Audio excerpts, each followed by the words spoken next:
인간은 누구나 행복하기 위해 살아간다라고 할 수 있을 것입니다. 행복이라고 하는 것은 물론 나 자신이 먼저 행복해야 되겠죠. 그리고 내가 속해 있는 가정이, 그리고 내가 속해 있는 공동체가, 사회가, 그리고 이 나라가 행복했으면 좋겠다라고 하는 삶의 모습입니다. 여러분, 누구나가 다 행복을 만끽할 수 있는 기준이 있을까요? 그렇습니다. 없습니다. 누구나가 다 똑같이 행복을 만끽할 수 있게 하기 위해서 공산주의가 탄생을 했죠. 모든 사람이 똑같이 일하고 똑같이 분배하고 똑같이 생활하는 이런 여건이 바로 유토피아라고 생각했던 것입니다. 그런데 정작 막상 공산주의가 되고 보니 계급은 더 심해지고 빈부의 격차는 더 극심하게 갈리고 지배계층과 피지배계층 간의 괴리감은 더 많이 일어나는 것이, 이게 바로 공산주의의 모습입니다. 행복이라고 하는 가치가 달라져 버린 것이죠. 어떤 사람은 돈이 주는 행복을 누리며 사는 사람들도 있을 것입니다. 어떤 사람은 건강이 주는 행복을 누리며 사는 사람들도 있을 것이죠. 어떤 사람은 자신만의 추구하는 가치가 이루어져 있을 때 그것을 행복이라고 여기는 사람들이 있습니다. 그렇습니다. 행복이라고 하는 것은 어떤 기준에 따라서 정해지느냐, 그리고 자신의 가치를 어디에 놓느냐에 따라서 다르다라고 하는 것입니다. 성경은 우리에게 분명하게 이야기를 하고 있습니다. 절대적인 행복의 가치의 기준에 가장 첫 번째로 우선되어야 할 것이 바로 여호와를 경외하는 것이다 라고 말입니다. 오늘 시편 128편에서도 똑같이 이야기를 하고 있는 것이죠. 여호와를 경외하는 것에서부터 출발할 때 내가 하고 있는 모든 일들이 행복의 조건이 될 수 있다라고 하는 것이죠. 돈이 많아 있을 때도 행복이지만 오히려 돈이 없을 때도 행복할 수 있는 여건이 될 수 있다라고 하는 것. 건강할 때 행복이지만 오히려 건강하지 않을 때에도 행복할 수 있는 여건이 된다라고 하는 것은 하나님과의 올바른 관계가 이루어질 때 그 행복이 가능하다라고 하는 것입니다.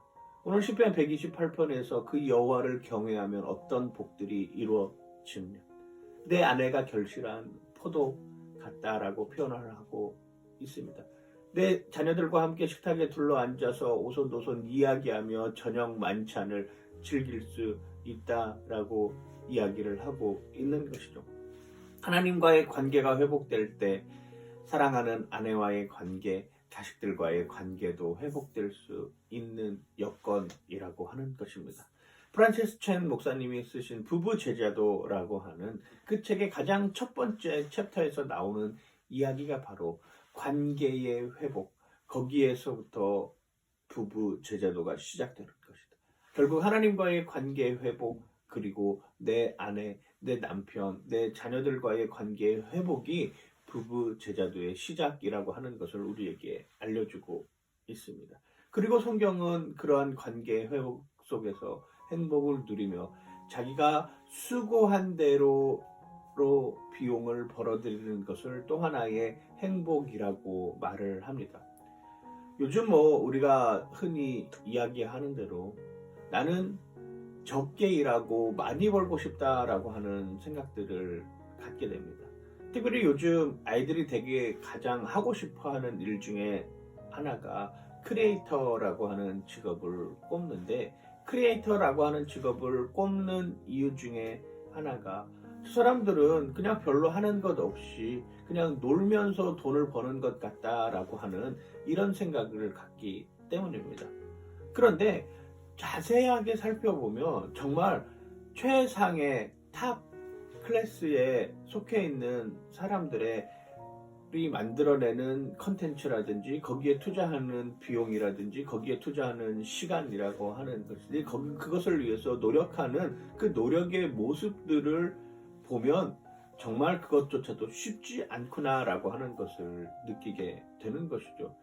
요즘 일주일만 하면 얼마 번다, 이렇게만 하면 돈 벌 수 있다라고 하는 수많은 강좌들이 나오는데, 거기에도 내가 그만큼의 시간을 투자하고 내가 그만큼의 관련된 것을 공부를 하고 거기에 관련돼서 끊임없이 생각하고 연구하는 수고로움이 있어야지만 그것도 가능한 것이지, 그냥 아무렇게나 한다고 해서 그것이 수익 창출로까지 이루어지지 않는다라고 하는 것을 우리는 너무나도 잘 알고 있습니다. 그게 바로 허상인 것이죠. 아무것도 안 하고 그냥 가만히 있어서 또 돈이 들어왔으면 좋겠다라고 하지만, 결국 그것도 생각을 해보면 누군가의 수고와 땀, 열정, 지식, 거기에 쏟아붓는 모든 것들을 통해서 그게 가능하다라고 하는 것을 여러분들 기억하시길 바랍니다.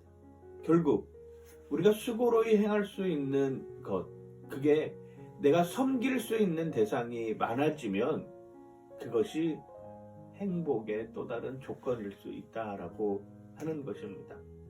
그렇습니다. 우리는 하나님과의 관계 회복을 통해서 내 사랑하는 아내, 내 사랑하는 자녀들에게 그 관계의 행복의 형성을 갖춰야 되는 것이고, 더불어서 내가 수고로이 열심히 땀 흘려서 일하는 노동의 가치를 통해서 그 행복을 극대화시켜야 하는 것입니다.